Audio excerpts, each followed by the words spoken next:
There are lots of videos on servicing the PCX on YouTube, but a lot of them are a little bit rambly, so I'm going to try and condense it down to a very quick service. The current mileage is 9,244 miles, so she's coming up to a service. These scooters need servicing every 2,500 miles, which isn't very long gaps between services, but they only have 800 millilitres of oil, so they do need regular changes. The drain plug is inconveniently located just here, which is right by the rear stand, which is why I've got it propped on the kickstand at the moment. With the stand down, you can't really allow the oil to drain out without getting it all over the stand. So what I'm going to do is pull the plug out, let the oil drain as much as possible, and then hold the bike upright until we drain out the remainder of the oil. 12mm socket. It's a good long thread on there. Now I did pre-warm the engine prior to this to help the oil flow. I didn't get it hot, just warm. Fitting a new drain plug washer just because it's good practice. And we're going to torque the drain plug up to 24 Newton meters.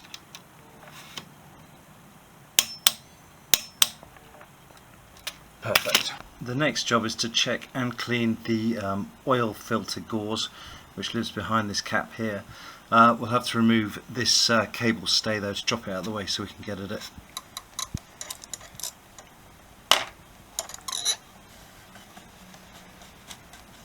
A note here, I've really been struggling to get the oil strainer cap off.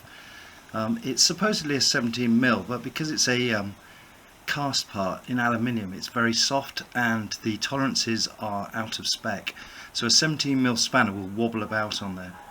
Whoever the previous mechanic was that went in here way over torqued it, and in the end I almost gave up in trying to get this cap off, but I resorted to using my impact driver and a socket which isn't a star type socket.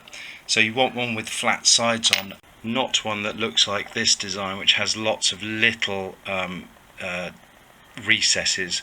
This will just chew this type of nut to pieces. So yeah, it was a bit of a struggle. Even the impact wrench was struggling to do it. In fact, I'd pretty much given up and I thought I'd give it one last blast, and it finally popped. So a word of warning, this should be torqued to 20 Newton meters. Don't over tighten them, they don't need to be stupidly tight. Okay, one oil strainer assembly. Let's check it and clean it. The strainer parts all laid out and cleaned, no nasties, no metal particles.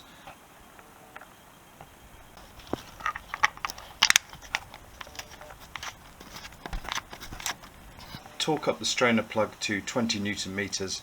I couldn't film it and do it at the same time.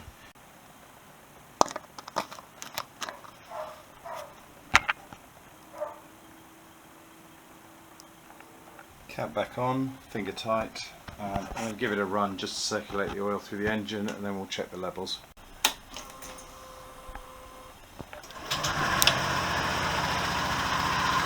Perfect, just covers the serrated end of the dipstick.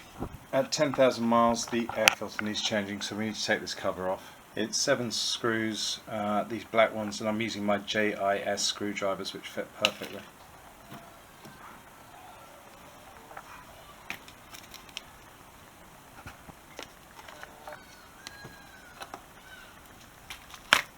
Okay, after 10,000 miles you can see that the filter definitely needs changing. It's pretty disgusting. So for £17 we've got a replacement direct from the local Honda dealership. I'm going to take this opportunity to wash the covers out and to wipe out any of the muck that's inside this area. It does get oily and greasy apparently, and yeah, there is like evidence of some oil. That is perfectly normal.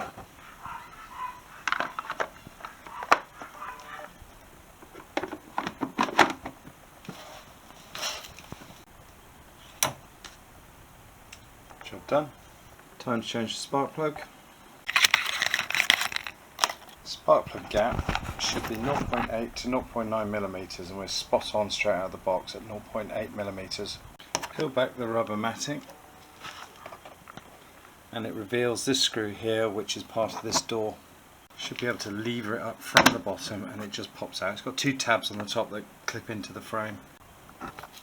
From here we can see the spark plug cap, which is this here. We need to remove that and then carefully take the spark plug out. There we go, that came off easily. The socket is a 5/8 and I've got it on a long extension bar, and it does go straight in and extend out. The plug was beautifully loose, not over tightened at all, absolutely perfect.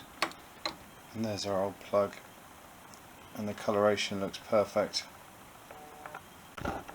New plug installed, just gently nipped up, not over tightened, and the cap pushed home fully. Everything's seated back together again.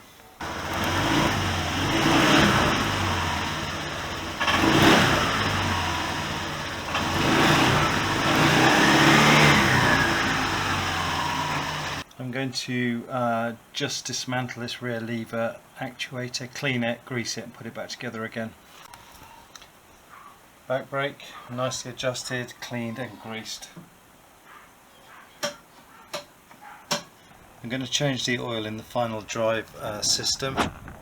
It's not absolutely necessary, but might as well do it. So we need to drain the oil out using this bolt here and refill using this one.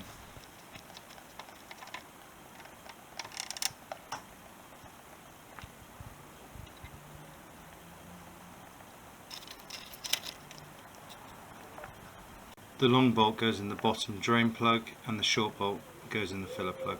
I would fit new copper washers, but none of mine match exactly the originals.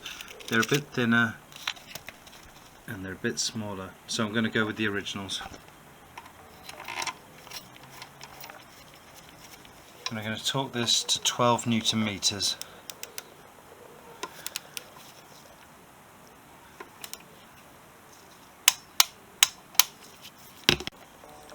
I've marked on the jug where the amount of the old oil that came out is.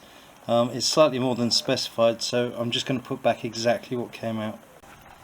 The oil I'm using is Motol Transoil 10 watt 30 transmission oil.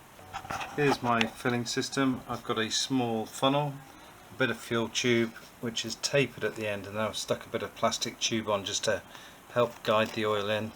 This will have to be a slow fill because the air does need to bleed out, so I've just got to be very careful. But the funnel is held up with cable ties to the shock absorber so that I can concentrate on keeping the seal at the bottom. Fresh oil to the mark.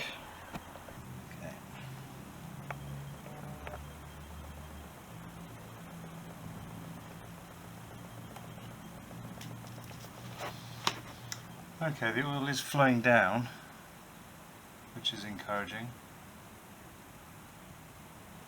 Okay, that's the last of the oil in, so I'm just going to put this back underneath just in case we've overfilled.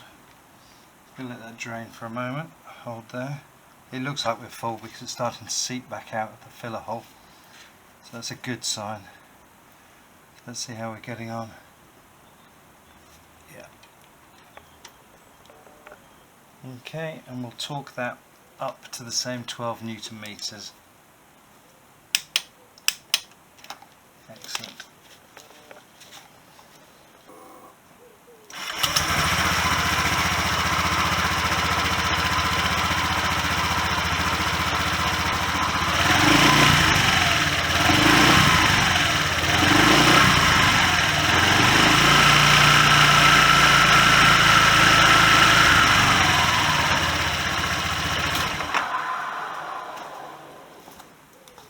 Quick visual check of the brake fluid levels for the front brake. A visual inspection of the front brake pads shows that there's plenty of wear left on them. You can still see the grooves in the pads, which suggests that they've still got quite a way to go. General condition of the brake caliper is good. There are no leaks, nothing to indicate any chafing. All the cables look good. Under this hatch you have got the expansion bottle for the coolant system. I'm going to give that a quick clean and just check what the levels are. You can see that the fluid level is between the lower and the upper marks, which means it's absolutely spot on. Front tyre condition, there is still some tread left on there. This is the original IRC tyre, and it's actually done very well. There are 10,000 miles on it. It'll probably do another few thousand miles and then it'll probably need changing. Quick inspection of the rear tyre. Make sure there's plenty of tread, which there appears to be, and no objects embedded in the tyres. Inspect the forks to check for corrosion. There's a little bit of pitting on the right hand side one, but nothing on the left, nothing to worry about. And just have a quick look at the bearings, nothing worrying there. I've applied a little bit of silicone lubricant to the forks and cleaned the seals to make sure there's no detritus on there. Inspect the top of the seals to make sure there's no oil leaks, and it all looks nice and dry and clean. I've also greased the seat catch, and that is pretty much it for the PCX service. Nothing major, all fairly straightforward, and we're good for another 2,500 miles.